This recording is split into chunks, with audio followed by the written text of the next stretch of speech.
أخت تقول: ما هي علامات رضا وحب الله للعبد؟ ما هي علامات رضا وحب الله للعبد؟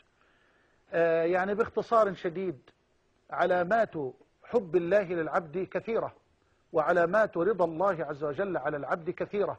من أهمها أيتها الأخت الكريمة أن يلقي الله عز وجل لهذا العبد الثناء الحسن والقبول في الأرض. قال صلى الله عليه وسلم: إذا أحب الله عبدا نادى جبريل فقال: يا جبريل إني أحب فلانا فأحببه، فيحبه جبريل. ثم ينادي جبريل في أهل السماء: يا أهل السماء إن الله يحب فلانا فأحبوه، فيحبه أهل السماء.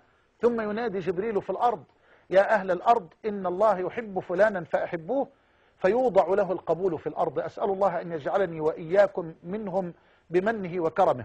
فهذه علامة. أيضا من علامات حب الله للعبد أن يكثر العبد من النوافل.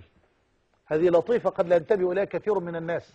من علامات حب الله للعبد أن يكثر العبد من النوافل، أي أن يوفق الله العبد للإكثار من النوافل.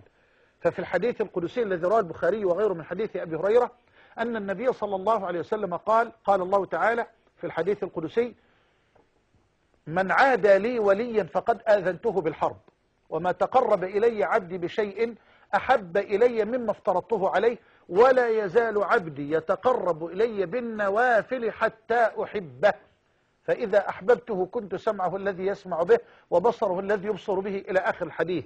ومن علامات رضا الله تبارك وتعالى أيضا على العبد أن يوفق العبد للطاعة وأن يثبت عليها وأن ينتقل من طاعة إلى طاعة.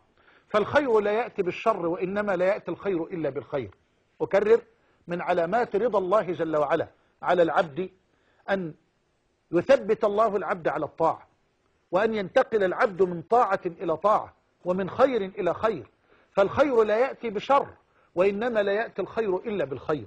فما دمت على طاعة الله ثابتة، تمتثلين الأمر وتجتنبين النهي وتقفين عند الحد، وتنتقلين من عمل خير إلى عمل خير، ومن طاعة إلى طاعة، تخرجين من عمل لدنياك إلى عمل لأخراك، ومن عمل لأخراك إلى عمل لأخراك، فهذه من علامات رضا الله تبارك وتعالى على العبد.